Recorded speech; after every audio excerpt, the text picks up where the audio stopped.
So in this parsha we learn we have to keep our words. Vows. Keeping a word, extremely important. Tell you Mayseh. There were people in a city, a small city, that the mikveh stopped working. They needed to build a new mikveh. So they didn't know what to do. Nobody had enough money to sponsor the mikveh. There were some rich guys, but they weren't in the parsha. So they went to the Rebbe. They went to a Hasidic Rebbe, Reb Shalom of Kaminka. And they go to him and they explain the problem. They said, the mikveh is not working anymore. We have serious problems. We need a new mikveh. What do we do? So she said, aren't there any rich guys in your town? He says, there is one guy who's really, really rich. But he's so rich, and yet he is so stingy. Not shy to take anything from him. So the Rebbe says, you know what, I'm going to come to your town for Shabbos. And let's see if we can do something. He came over for Shabbos.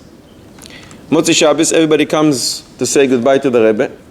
And by Motzei Shabbos, he already learned a little about this rich guy, who apparently lived in a palace. But the Shlom Bayis by this guy was oivei. Oivei is mere. Terrible Shlom Bayis. Fine. So the rich guy comes in and asks for a bracha. He says, you know, wishes farewell to the Rebbe. And he says to the Rebbe, I'd like you to give me a bracha. The Rebbe says, what type of bracha would you like? And the rich guy says, I'd like you to give a blessing that my wife should die. That your wife should die? So what do you mean? He says it's hell. Living in my house is hell. She is a woman from hell. I want to get rid of her. Can you give me a bracha? He says, listen, I don't give brachos like that. I usually give the opposite. But I have an answer for you.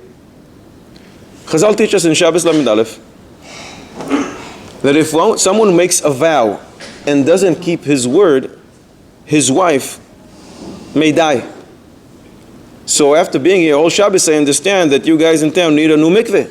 Why don't you pledge to sponsor the mikveh, but don't fulfill your neder? This way your wife will die. So, I love this. It allows me to continue being stingy like I am, and it gets rid of my wife. Givaldik, shkoyach Rebbe. And he leaves. He figured by the time he comes home, his wife is going to be already in bed. She's sick, you know. She is 100% strong and healthy. 2 weeks later, she has her annual, and she's great, in great shape. And this goes on a week after week, and after 3 months, he runs back to the Rebbe and says, Rebbe, your eitzah doesn't work. You promised that if I don't go through with my neder, my wife will die. That's the words of Chazal. What went wrong? My wife is getting strong. Now she's lifting weights, heavier weights than ever. So Rebbe says, listen, the problem is, Chazal speak about one's wife. You treat your wife like a Shmatta. Chazal never spoke about a Shmatta of a person. They spoke about a person's wife. So the only eight says you have to come back home and start being nice to her. If you're going to be nice to her and treat her like a wife, the words of Chazal will apply. Then she'll die. What can you do? What can you do? So you have to listen to the Rebbe. He goes back home and he starts being so nice to his wife. Shopping for her. And taking her out to this and giving her compliments. It's mamish unbelievable. Shlomo Melech said a pasuk. Kamayim hapanim lapanim ken leva adam la'adam. When you're nice to others, others will be nice to you. It's a reflection. It's like looking in the water. Mele, his wife saw her husband is so nice. She became so nice to him. The Shlom Bayis was flourishing. It was unbelievable. A week and a half later, his wife becomes extremely ill. She's in bed, she can't move.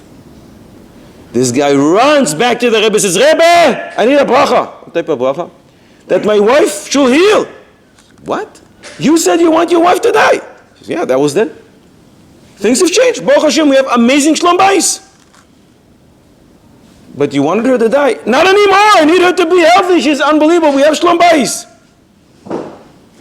Rebbe says, listen, there's no eitzah for that, except for you to go through with your neder.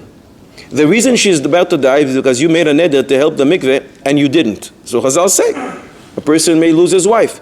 But now that you want her to live, so just make sure you go through with your neder. Pay for the mikveh. Your wife will be healed. That's what he did, and that's what happened.